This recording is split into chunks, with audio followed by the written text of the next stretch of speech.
En cette époque de ruée sur la marchandise, on se retrouve pris au piège des objets et de la technologie dont on finit par ne plus pouvoir se passer.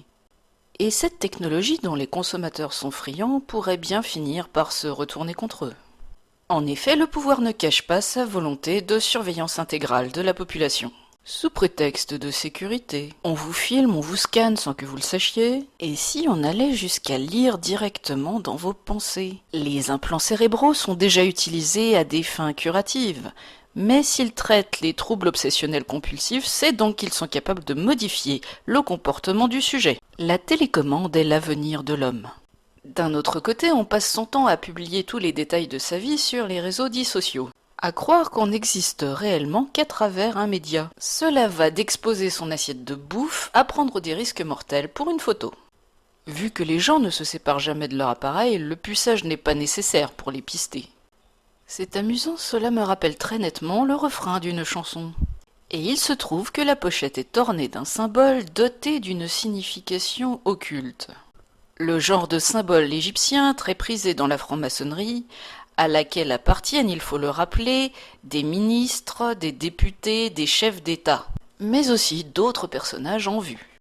En tout cas, les amateurs de science-fiction sont servis avec ce que devient notre réalité. Il n'est peut-être pas trop tard pour prendre ses distances avec les outils de communication électronique, car ils sont susceptibles de vous attirer des ennuis. Je ne souhaite pas nous exposer davantage, ma famille et moi, quand tous les coups sont désormais permis. Cela va trop loin. C'est pourquoi j'ai décidé de retirer ma candidature à l'élection municipale parisienne. C'est touchant, mais Paris n'a sans doute rien perdu. Sous peine de sanction, il faut aussi être très prudent dans ses propos. Je ne suis pas mécontente qu'on bannisse des plaisanteries de très mauvais goût. Mais si on judiciarise des dérapages verbaux alors que des agressions physiques donnent lieu à des peines dérisoires, il y a un problème. Au même moment, sur les mêmes réseaux sociaux, des propos très douteux n'attirent guère l'attention. J'ai beau apprécier l'humour noir, j'ai l'impression de plus en plus nette que ce n'est pas de l'humour. Manifestement, Justin Bieber trouve les bébés appétissants. N'oublions pas que les actes sexuels impliquant des enfants ont été exaltés par une certaine bourgeoisie intellectuelle, notamment férue de psychanalyse.